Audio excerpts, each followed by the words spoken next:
या साडीच्या दोन्ही बाजूला नाडी असते, ती नाडी व्यवस्थित मागच्या बाजूला बांधून घ्यायची.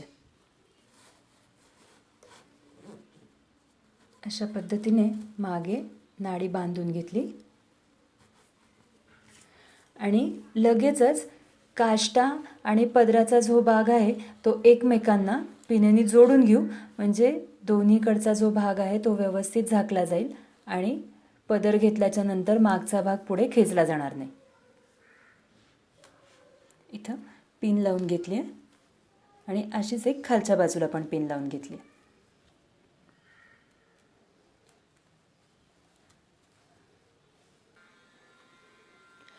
आता डावा पाय खालच्या बाजूला कसा पॅक करायचा ते दाखवते.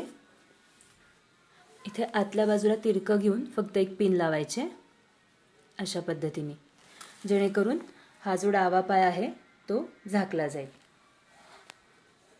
आणि समोरच्या बाजूच्या ज्या मिऱ्या आहेत तर त्याच्यावरती व्यवस्थित ॲडजस्ट करून घेतल्यात, म्हणजे हे आपले दोन्ही पाय इथे समोर तयार झाले.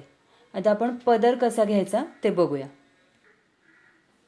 पदर घेताना पहिला जो पदर आहे तो आपण पहिले वरती ताठ ओढून लावून घेतलाय आणि त्याच्यावरती आता आपण एक एक पदर जो आहे तो ठेवत जाणार आहोत.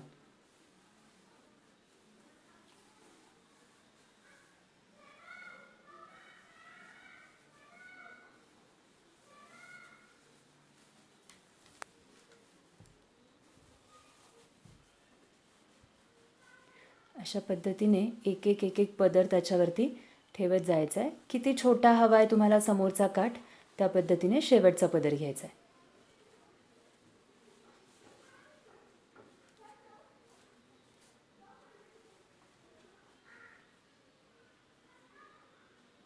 आणि वरती पिन लावून घ्यायचे.